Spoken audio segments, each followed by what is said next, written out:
जय माँ महालक्ष्मी समस्त को प्रणाम।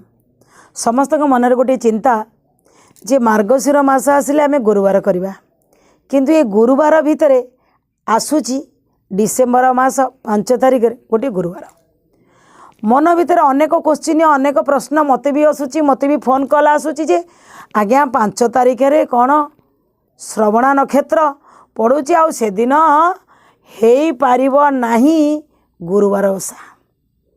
आज्ञा श्रवणा नक्षत्र शरण जो गोटे दंड कि दी दंड जो शरण जो दंड रहिबो ता सहित गुरुवार ओषार कौन असुविधा।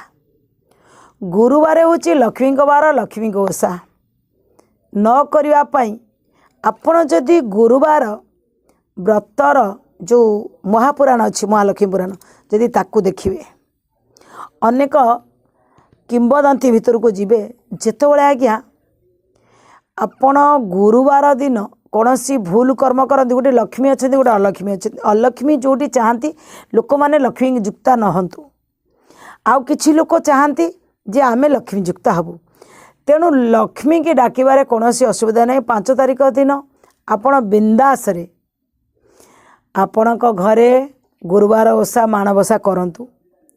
जदि देखिए आपण मार्गशीर मास 4टा गुरुवार थर पड़ा गोटे प्रथम गुरुवार 21 तारिख पड़ा आप कलेनी कहले अष्टमी जाइनी द्वितीय गुरुवार आपणकर 28 तारिख पड़ा लोक कहले शुक्ल पक्ष आईनी आम कृष्ण पक्ष कहीं करूँ। 5 तारिख कौन पड़ुची ना 5 तारिख दिन शरण पड़ुची आम करूँ आउ कौ दिन करे ना 12 तारिख देखिया गले 12 तारिख दिन द्वादशी पड़ी से दिन भी भल नुह ताले करेंगे कौ दिन मार्गशीर मास कौन आपण दीटा हम वर्षक 2 थर पड़ो कि ना तो गोटे थर।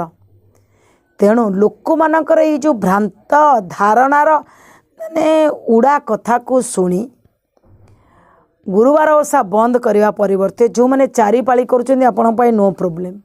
बृहत पुराण भितर को जदि आम पशिबा से भी कहुच्छी द्वादशी भी भल नुह तेणु तापाई एते चिंतित हुंतुनी। लक्ष्मी पूजा सबुदिने भल मार्गशीर मासर सब गुरुवार भल मो मतरे आपण माने जो शुक्ल पक्ष गुरुवार करने को चाहिए 5 तारिख भी समस्ते करें जदि न करुँच 12 तारिख करेंगे करने पड़ो न कले आगु को जो विपत्ति आसूची एथुर केमी रक्षा पाइब जदि मरुड़ी केतला केमती रक्षा पाइब जदि किसी धन संपत्तिर अनाटन देखाला केमी रक्षा पाइबा से आम गुरुवार ओषा करवा कौन सी असुविधा नहीं।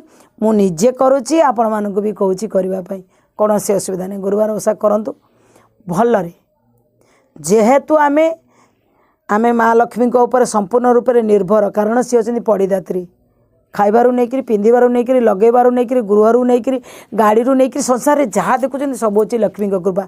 तेणु लक्ष्मी की डाकिबार असुविधा कौन अच्छी डाकतु लक्ष्मी कृपा पाऊँ।